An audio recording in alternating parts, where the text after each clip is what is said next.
Good morning everyone. आज म 5:30 उठेको छु। हिजो म 7 बजी उठेको थिएँ। आज हिजोभन्दा चाँडै उठेको छु। एकदम खुसी लागिरहेको छ।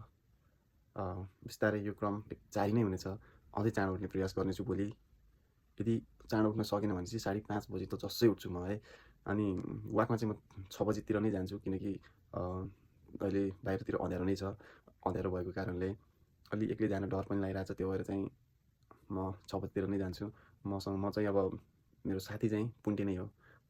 साइबेरियन हस्की, त्यसको नाम चाहिँ हामीले पुन्टे राखेका छौँ। त्यो भएर मसँग जाने साथी भनेको पुन्टे नै हो। अहिले एकछिनपछि मैले पुन्टेसँग नि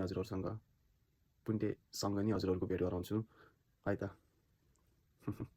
हेर्नुहोस् साथीहरू, यही हो मेरो पार्टनर, मर्निङ वाकको पार्टनर। बिहान हामीसँगै गइन्छ, एकदम खुसी हुन्छ ऊ पनि। उसको खुसी देख्दाखेरि मलाई आफै अचम्म लाउँछ। जस रमाइलो हुन्छ दुइटै सँगै जाँदाखेरि। आज चाहिँ रमाइलो नै भयो। त्यसपछि रुममा आइसकेपछि मैले चाहिँ आजदेखि चाहिँ सूर्य नमस्कार र हनुमान दण्ड सुरु गर्ने भनेर युट्युब हेर्दै अलिअलि सिक्दै गरेको। सुरुमा अब बिस्तारै इम्प्रुभ गर्छु। त्यो गरिसकेपछि अलिअलि योगा प्राणायाम पनि सिकौँ भनेर अलिअलि गर्न लागेको। यो चाहिँ मैले गरेको हो। यो चाहिँ मर्निङ डाइट भन्ने के भन्ने मर्निङ रुटिन चाहिँ मैले क्याप्चर गरेर हुन्छु होइन। तर त्यसपछि चाहिँ डे र इभिनिङमा चाहिँ मैले के गर्छु, त्यो कुराहरू चाहिँ मैले क्याप्चर गरेर हाल्न पाएको छैन। म चाहिँ के भन्न चाहन्छु भनेपछि, अब मेरो 75 हार्ड डे च्यालेन्जमा चाहिँ 1 आवर फर माई हेल्थको लागि हो, एकदमै मेरो स्वास्थ्यको लागि। त्यसको लागि मैले वाक गर्छु। अनि सूर्य नमस्कार र हनुमान दण्ड पनि सुरु गरेको छु। त्यसको लागि अब त्यसले चाहिँ के बेनिफिट दिन्छ, त्यो बिस्तारै के बेनिफिट हुँदो रहेछ, त्यो कुराहरू हजुरहरूलाई म भन्दै जानेछु। अनि चाहिँ मेन्टल हेल्थको लागि चाहिँ प्राणायाम गर्न सुरु गरेछु मैले। त्यो पनि अब सिक्दै गरिरहेको छु। 75 डेजसम्म चाहिँ कतिको इम्प्रुभ हुन्छ, त्यहाँबाट मैले के बेनिफिट पाउँछु, त्यो कुराहरू बिस्तारै सेयर गर्दै जानेछु।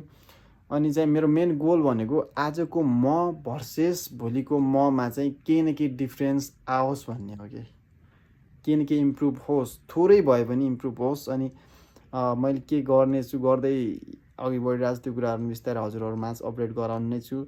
मलाई चाहिँ अब मेन एउटा त्यो इम्प्रुभ हो। अर्को कुरा चाहिँ पब्लिक स्पिकिङ, कसरी बोल्ने, अब कसरी फेस गर्ने, त्यो कुराहरू म पनि खासै पब्लिक स्पिकिङ पनि मैले खासै गरेको छैन होइन। त्यो भएर पनि अब त्यो च्यालेन्जेसहरू पनि अब फेस गर्न चाहन्छु। अब आफ्नो बोलीलाई इम्प्रुभ गर्ने, अब म बोलिरहेको मिलेछ कि छैन, कस्तो सुनिन्छ होइन। अब त्यो कुराहरू बिस्तारै इम्प्रुभ भएपछि एउटा कुरा चाहिँ के हो भन्दा कम्युनिकेसन इज अ की भन्छ कि अब होइन। मैले चाहिँ कम्युनिकेसनलाई एकदमै राम्रो मान्छु। जो मान्छे एउटा राम्रो कम्युनिकेसन गर्न सक्छ, त्यो मान्छेले चाहिँ राम्रो गर्न सक्छ भन्ने कुरामा विश्वास गर्छु। आजको दिनसम्म मैले आफ्नो कम्युनिकेसनमा केही इम्प्रुभ गरेको थिएन। अब चाहिँ कसरी इम्प्रुभ गर्न सकिन्छ, त्यो कुराहरू पनि स्टडी गर्दै अप्लाई गर्दै जानेछु भन्ने एउटा मैले मनमा सोचेको छु। आजको लागि यति है त ल। Bye bye. Have a great life ahead all of you. Stay blessed, stay positive, stay healthy. If you are healthy, you can achieve anything bro. You can achieve anything. स्वस्थ मान्छेले जे गर्न नि सक्छ कि, जे खान नि सक्छ, जे गर्न नि सक्छ। एउटा हेल्थ छैन भनेपछि केही न केही पार्ट मिसिङ भएको जस्तो फिल हुन्छ, जस्तो मलाई चाहिँ लागेको कुरा हो। हजुरहरूलाई चाहिँ कस्तो लाउँछ यो विषयमा हजुरहरू आफै सोच्नुहोस् होइन। अहिलेको लागि चाहिँ यति नै भन्न चाहन्छु। By by by.